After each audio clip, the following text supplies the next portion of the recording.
being alone, I guess. Dying alone, living alone.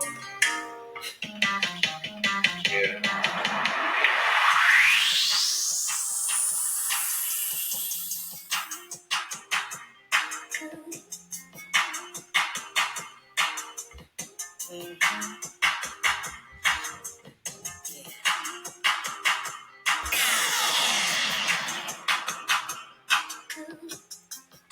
These sound effects.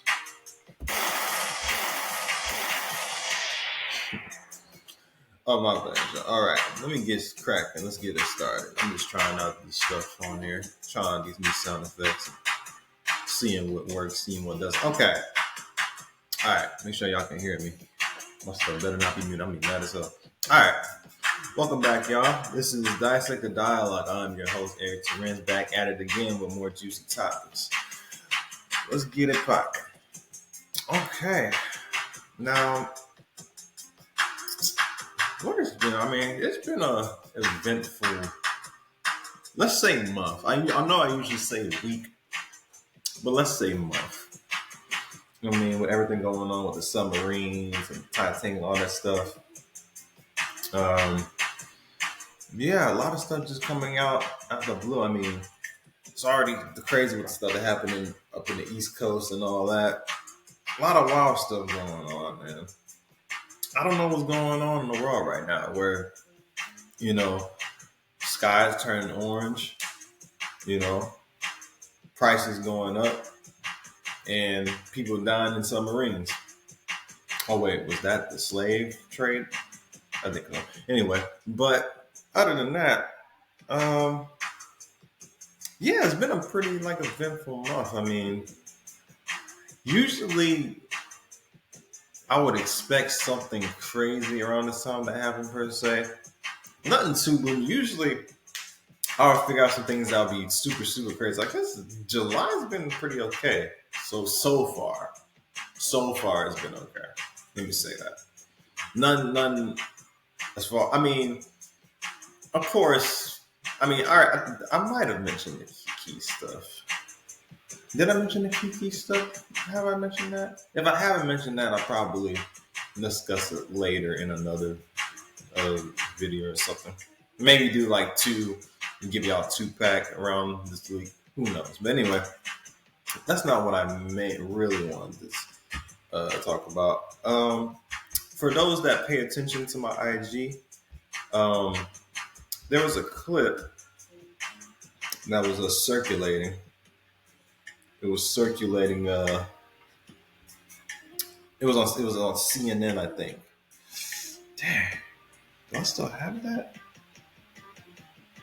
I'm trying to see if I still have. Let me see. Let me check the archives real quick. I can't. I'm trying to figure out. I probably can't play video, but let me do. Ooh, so it was 2 videos. So I'll let y'all hear the audio. This was in Atlanta, right?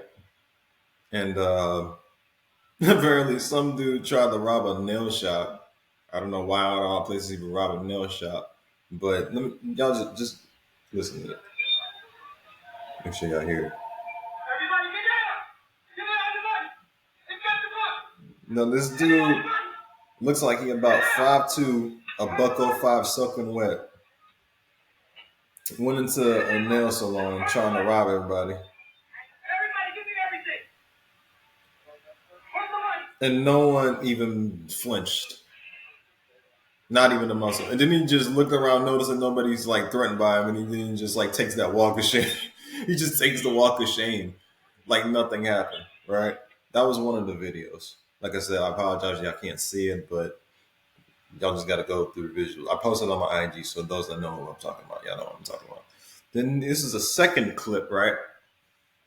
Y'all got to listen. So I'll just paint the picture for you. So this person, I don't know where they're located at, but he's in some Apple store trying to take an iPhone, and you know how they got it hooked up, whatever, so that idiots like them don't run off and try to sell it or something. It's so embarrassing. Baby, just go, honey. It's not even worth it. Like, what do you gain from it? You're on camera. It's gonna be all right. Just go. It's like, you're not gonna get much of a profit from it anyway. Just take your L. You know, just take your L. But those were the two clips that I posted. Now, if y'all notice what I posted on those clips, I quoted a Jay-Z lyric. For those that know what I'm talking about, he said, "Y'all killed X, let Zimmerman live. Streets is done," and I put "Streets is done" on there, and it really made me think about just us as black people in general. Well, just America in general. We claim to be such a heartwarming, loving country in a sense, but majority of the wars and violence and brutal murders were the majority of it was started by us or was initiated by us, right? And it's almost like we're kind of infatuated with that lifestyle, even if we never really grew up in it. And I think it plays down more on this skin folk more than any other. This is just, again, just what I'm seeing. Because I don't really, I mean, you can make a debate on the Italian culture to do that, or maybe some Latinos, but I think mostly us, it's like it's like brought in a negative light, I should say. Now, the main question for tonight is: are the streets done? There's a reason why I put that, because there is a history of a gang culture where it was actually, it was actually like, I mean, people had their codes and ethics, right? And people knew what, areas they couldn't cross, type of politics they had to engage in for exchange of goods or certain, fair trade, things of that nature. So let's break down what a gang. Now, to say a gang, the word gang, right, is, put this up right here. Now, to say the word gang is a group of society and associates, friends, or members of a family with a defined leadership and internal organization that identifies with or claims control over territory in a community and engages either individually or collectively in illegal and possibly violent behavior. Okay. Now, to say the word gang goes back to Old English with gan, Gan, meaning, quote, to go. And it forms with Old Norse, like with the Old Norse language, ganger, meaning journey. That's what it means. So to go, gang, journey. So basically, in a way, you're joining a group of individuals. You're ganging up with people. Basically, is what it is. Now to say, and like, okay, then I say 17th century saw London terrorized by a series of organized gangs, some of them known as the Mims, Hectors, Bugles, and Dead Boys. So, like most things, it started off as typical England. That's how it usually starts off, right? Comes from England, then hits the whatever. So they say during the Victorian era, criminals and gangs started to form organizations which would collectively become London's criminal underworld. Criminal societies in the underworld started to develop their own ranks and groups, which were sometimes called families and were often made up of lower classes and operated on pickpocketry, prostitution, forgery, and counterfeiting, commercial burglary, and money laundering schemes. Unique also were the use of slangs and argots used by Victorian criminals societies to distinguish each other, like those propagated by street gangs like Peaky Blinders. I've seen. I haven't finished the show yet, but it's pretty good. Now, to say in the U.S., the history of gangs began on the East Coast of 1783, following the American Revolution. If y'all haven't watched Gangs in New York, check that out. Now, to say gangs arose further in the U.S. by the middle of the 19th century and were concerned for city leaders at the time they appeared. Now, the emergence of the gangs were largely attributed to the vast rural population immigrated to the urban areas. The first street gang in the United States was the 40 Thieves. That began around 1820s in New York. They said the gangs in DC had control of what is now the Federal Triangle, which was known as Murder Bay. Now, organized crime in the U.S. first came to prominence in the Old West, and they traced the first organized crime significance to the Cochise Cowboy Gang and the Wild Bunch, which prohibition would become a thing around the time up in Chicago, which accumulated 1,000 gangs around the 1920s.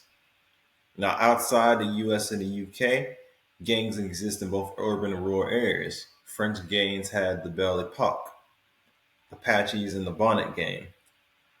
Italians had Cosa Nostra, Japanese had Yakuza, Russians had Bratva, and Chinese had Triads. Now, I'll break down the gangs back then and the gangs back now. Gangs of now, or pretend gangs of now.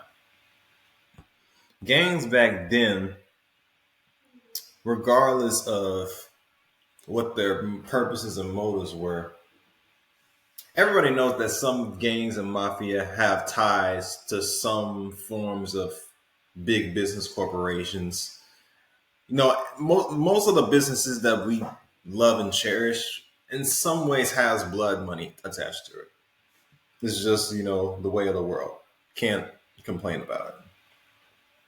My issue with, so with gangs of back then, there were certain rules and principles on what not to cross, what not to,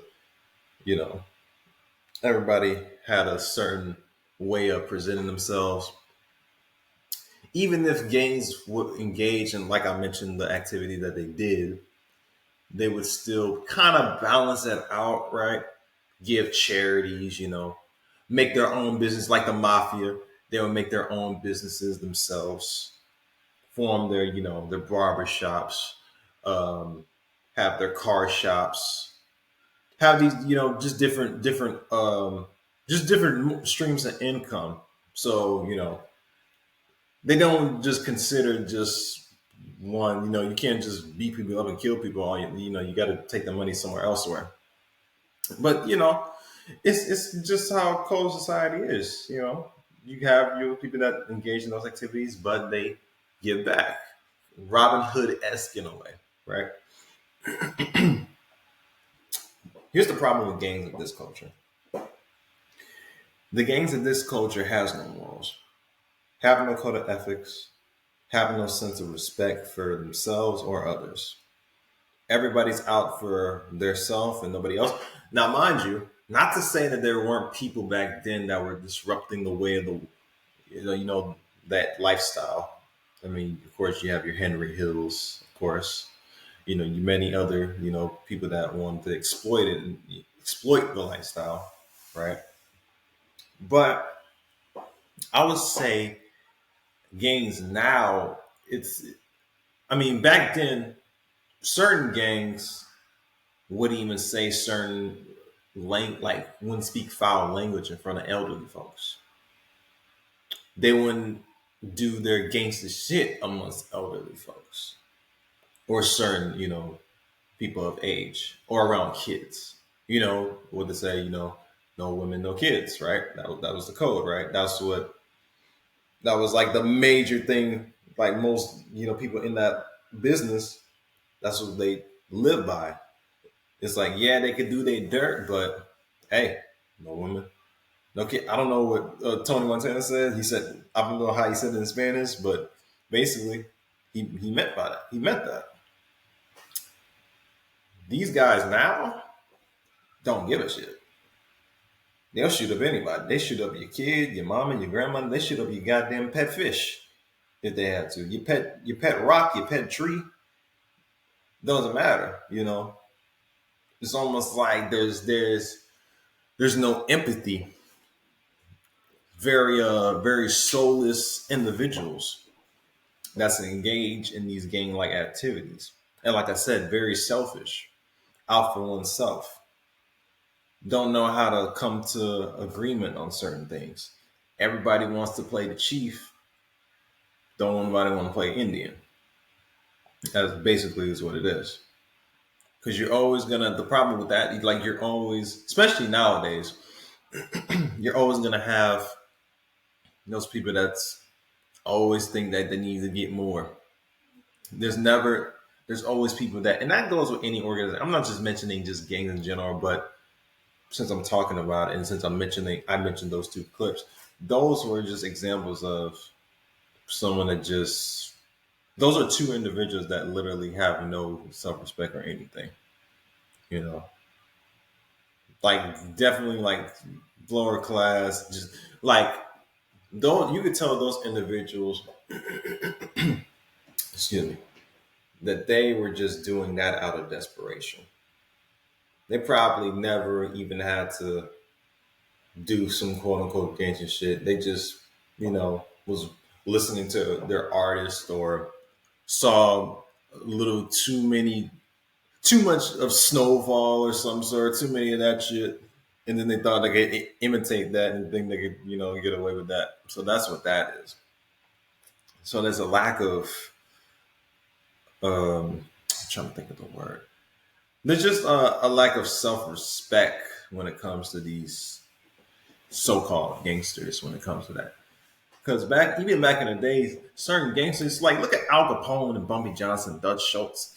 You ever seen how they dress, how they carry themselves? What they, even if they did their dirt, with the bootlegging and doing all this extracurricular activities, they still gave back to the communities. You think gangsters nowadays will even think about giving $1? I don't even think they would give $1 to a homeless person because they're so selfish and black hearted. But mind you, and I'll even, I'll even mention this. Some of these guys that probably never even had no bodies on under their belt would probably be the worst people to even be around. But back then, there were probably stone cold killers back then that would still be able to, respect their mom and grandmother. They see, oh, Miss Charlotte, whatever, the candy lady or something. They'll be like, hey, don't sell that. Keep coming, blah, blah, don't curse, but like they had certain codes and ethics on like how they move. These guys don't. And it's ruining everything because the cops, it's almost like anybody could be a detective almost because they give away all the information. Which brings me to my next question. Are the police essentially a gang? Now, for those that really know the history of police, we all know that the police was essentially, I say it's an amalgamation of overseers that were catching runaway slaves with a mixture of white supremacists, Ku Klux Klan, Dixie flag wearing, throwing, whatever. And I think they just, and people that were bullied and, yeah, and probably had mental issues. Anyway, yeah, a mixture of those and white. A mixture of those individual like characters are just piled into one. And I think now with what's going on, I mean, since the last five, I say like, I'm not gonna remember, the cops always had a bad rep of, just working with people that look like me. And people could say the same, but I say as a recent, yeah, I kind of see police the same way. At least when certain gangsters would be getting involved in some illegal activities, at least they would like put one or two cops on a payroll of some sort, kind of give them like a hush money in a way to make sure like, hey, keep this quiet or we come, you know, keep quiet. You understand? Type like that, type of stuff like that. These cops nowadays are just same thing. These cops don't care about. You may have a few that actually want to make sure that they say, they save lives and they make sure that they're doing their duty as far as being officers of the law, make sure everybody's safe, diffusing situations. But objectively speaking, you got some that just get trigger happy. They, again, the people that they're around probably was the ones picking on them, beating their ass, whatever. And they get a badge, a nightstick, and a gun. Shit, they fucking dick hard. Pause. But they get off to that shit. They get off of literally letting off a gun. And they say there's like a sexual connection to gun, and either way, it's just something goes off in their brain to where it feels good, to where they just make sure I'm not pointing at the camera. Where they just let off some shots. They're bloodthirsty. They're bloodthirsty to people that look like this, or just someone with mental issues as well. Cops love taking advantage of people with mental issues because they gives them a reason to shoot them. That's another thing I think cops didn't do. I don't think, again, I could be wrong, but I don't think police back then, I mean, don't get me wrong, it was probably fucking with black people since forever, but I would say, unless they were provoked, I don't think they were that violent. Unless they were provoked. Because a lot of people, again, this is objective, this is what we're here for. A lot of these stories that you hear about cops brutally beating certain black people, they're still, I mean, I'm not giving them a pass, but they do kind of provoke them. I'm like, I mean, even the Rodney King thing, I mean, sure, he didn't get killed. Well, he's dead now, but he didn't get killed back then. But he was high and drunk and started wailing on cops. So sure, you can make that a case by case thing, but these cops now, they're not. I mean, you got white. I mean, they don't take their job seriously. What's that? Oh, white girl was giving 5 dudes head. They're supposed to detain a criminal. They getting sloppy toppy during their coffee break. Like shit. No, they don't even take their job seriously no more. But the trajectory of this gang life, especially in hip hop music, especially to the black community in general, is also a big issue. When did it start influencing pop culture? When did it become cool to do illegal shit? Now, I can make a case in saying hip hop back in the late 80s, early 90s with NWA and Schoolie D, Ice-T in them, I can make a case by saying they started it. Or the evils, I'm not really religious, but like bringing up satanic stuff. I could say 3 6 Mafia. I could say we can make arguments all day about it. That's basically what I'm saying. But when did it start to become an influence? It could have been our artists right now, could have been artists back then, or could have been what our parents have been, or our grandparents was making us, letting us listen or watch, or some things they might have said,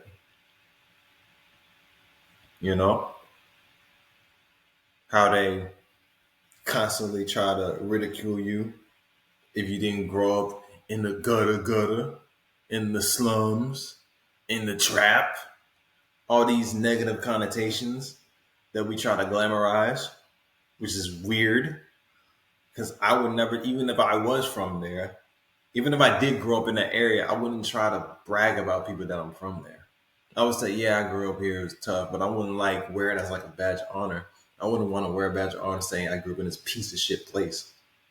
Now, mind you, not to say that most inner city places are terrible. Some people have, rep wherever they're from with passion. But they may say, oh, you had to do this to go through. But I don't think they want to straight up say, oh, yeah, I live this way, so I got to keep on living this way so I don't lose my whatever. I'm like, you don't really have to brag about saying you came from a fucked up environment. I don't get that. And I think with stuff like a John Morant going on, even though I think it might be scripted, but That's just a microcosm of like what most fortunately black people that grew up kind of middle class suburban, they think that they have to portray themselves a certain way. And it's always us. I don't get it.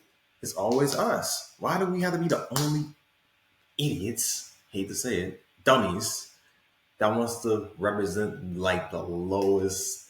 It's almost like some minstrel show shit. We try to be the lowest forms of ourselves, but then get mad when people stereotype us. It's crazy. I don't get it. It's insane. Like whatever happened to, everybody want to rap and do drill music and all that. Oh, it's awesome. What happened to people being poets? You know, what happened to saying stuff with passion and with soul, with a spirit, with optimism? Not everything has to be shoot up your crib, smoking on this dude, smashing your baby moms, hitting the plug, robbing the plug. Not every song has to be like that.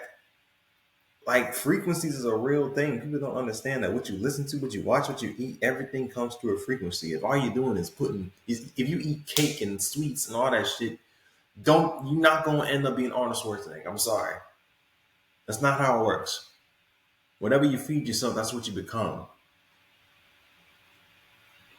And everybody want to try to be all this gangster stuff. Like you don't have to do that. And I find it funny us being the only people that does it. Like we need to go back to how our ancestors or even our descendants was thinkers, was poet laureates, was scientists, was geniuses. Like I was just watching my girlfriend, The Great Debaters. Like that's like an impactful movie, you know, using your weapons as words. Like you only gotta say a bunch of obscenities to get your point across. I'm not denying people that may use a couple of curse words to get the point across, but you don't have to spit poison, you know, for people to hear you. And that's what I liked about that. Fighting battles without using your fist or guns or knives. That was like that was empowering to me. Like I was like, damn, like I want to try to write some shit. Like let me shit. This is doing what I'm doing right now. Is me use. I mean, sure, I'm not big right now, but who knows where this will take me. Y'all hear me always say that. This could take me somewhere farther than I probably thought. Where I think I'm going with this is probably not where I'm going to go. I'm probably going to do something bigger with this, but I'm doing something positive with this platform. I'm not spewing hate. I'm not following a same rhetoric, same pattern as everybody else. That's why when that stuff gets old and gone, people gonna follow my blueprint. I may not get the credit for it, but we'll know where the source is. We all know where the source comes from. Of course, but that was my take on that, man. Yeah, this gang culture is ridiculous. And it's really overplayed out. Sorry, breaking news. Nobody wants to be a gangster no more. No one wants to be hard. Sorry. Hate to break it to you folks. It's the way of the world. But yeah. That's my 2 cents on that, man. I think we're gonna have like a whole renaissance of just going back to some older patterns. I don't necessarily think we're going like the way of the dinosaur type thing, but I do think that some things is gonna change in the interim. I do think so. But and before I exit out of here, before I leave out here, just gonna say we are officially over 800 plays. Hold up. We are officially over. Why is it lagging? My stuff is lagging right now.